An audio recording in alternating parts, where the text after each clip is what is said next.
Liz Truss, this is not the time to change Conservative leader, minister argues. This is not the time to be changing leader, Armed Forces Minister James Heappey has argued, as he defended the Prime Minister. Suggestions that there is a candidate to replace Liz Truss who would unite the party is for the birds, he added. Ms Truss has insisted she will lead the Conservatives into the next general election. Despite U-turns leaving her battling to salvage her authority, Labour is calling for an election regardless of Ms Truss's position.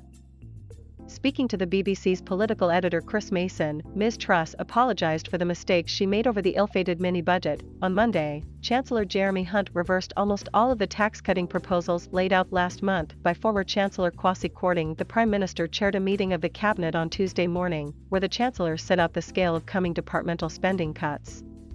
The Chancellor is insisting all departments find savings, which could leave Cabinet ministers unhappy to see their budgets slashed. For some, it could even be a resigning issue. The Prime Minister is expected to hold talks later with the European Research Group of Tory MPs, who are on the right of the party, and Ms Truss has been holding meetings with her cabinet ministers and backbench MPs as she tries to reassure her party. But there is deep unrest in the Conservative Party and active debate about whether and when to try and get rid of the Prime Minister, with some MPs believing it is urgent and she should be removed as soon as possible. One former cabinet minister said, "Whatever happens, it has to happen soon." Other MPs believe the Prime Minister has bought herself some time with the appointment of Mr Hunt and the dumping of the growth plan, and are waiting to see what further measures the Chancellor outlines in a further economic statement on October 31st.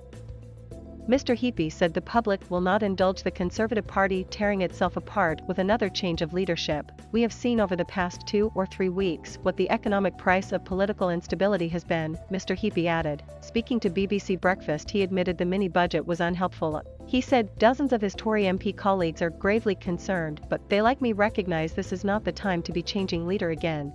And speaking to Sky News, Mr Heappey also said that given how skittish our politics are at the moment, I don't think there's the opportunity to make any more mistakes. Labour leader Sir Keir Starmer has called for Ms Truss to stand down, and for the government to call an election. "The real risk now is carrying on with this lot, rather than having a general election and bringing in a Labour government and securing the economy," Sir Keir said.